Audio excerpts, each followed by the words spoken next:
Um dos fatores que desponta aqui no 22, e os irmãos certamente vão concordar comigo, é possível perceber isso aqui, algo muito difícil de se ver hoje em dia, por aí fora. O que se percebe aqui é a manutenção dentro da comunidade da fé local, é a manutenção da unidade. É muito claro isso no versículo 22. Houve um consenso geral. Houve um modo de pensar unificado. E isso tem um valor inestimável dentro da igreja, no seu dia a dia, na sua experiência neste mundo, na sua história. Esse tipo de unanimidade, que reflete de forma tão linda na decisão que é tomada e tudo que é feito, na própria carta é dito que o que eles chegaram, a conclusão a que eles chegaram por meio dessa unanimidade, eles dizem isso foi obra do Espírito Santo. Pareceu bem ao Espírito Santo e a nós. Os apóstolos e líderes e escritores da carta reconheceram isso. Essa forma unida de pensar, essa ausência de divisões, essa unanimidade, esse consenso tão marcante, isso tudo é obra do Espírito Santo.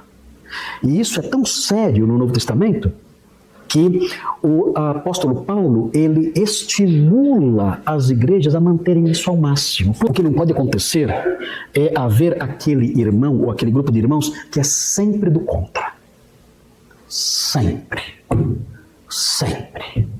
Sempre traz alguma coisa contra o consenso geral. E aí surgem discussões, e brigas, e rompimento da unidade. Isso não pode existir.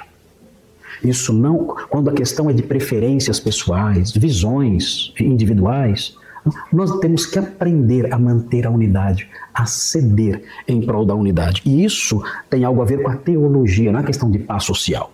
Veja, eu quero mostrar para vocês um texto interessante aqui, que é o texto de Filipenses 2. Nós geralmente olhamos para Filipenses 2, geralmente lembramos do texto mais teológico que existe, que é escrito, que compõe a passagem a partir do versículo 5.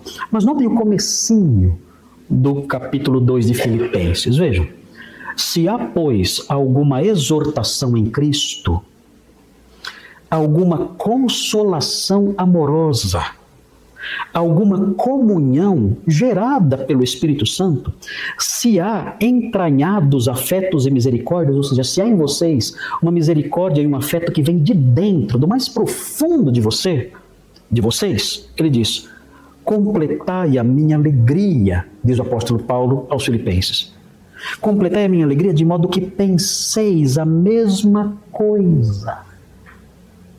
Se esforcem para pensar igual, considerando o consolo amoroso do Espírito, a comunhão do Espírito, a admoestação de Cristo, os afetos e misericórdias interiores. Considerem tudo isso, levem tudo isso em conta e completem a minha alegria de modo que penseis a mesma coisa, tenhais o mesmo amor, sejais unidos de alma, tendo o mesmo sentimento. É uma unidade completa, total. Façam isso por misericórdia, seguindo a exortação de Cristo, promovendo aquilo que consola amorosamente, dando espaço para sentimentos de afeto e misericórdia interiores. E prossegue, nada façais por partidarismo ou vanglória. Não busquem os interesses do seu partido ou a sua glória pessoal, mas por humildade, considerando cada um os outros superiores a si mesmo. Abaixa a sua cabeça para manter a unidade nessas questões de opiniões. Não tenha cada um em vista o que é propriamente seu. Não hipervalorize as suas opiniões, as suas visões, senão também cada qual o que é dos outros. Tudo visando a unidade e a paz. E aí começa o versículo teológico. Tende em vós, consequentemente, o mesmo sentimento que houve em Cristo Jesus, que, sendo Deus, desceu do seu trono. Ele sim poderia bater o pé. Mas sendo Deus, ele desceu do seu trono e se humilhou como servo até a morte, e morte de cruz. Ele renunciou à sua grandeza real, nos estimulando para que renunciemos à nossa grandeza imaginária.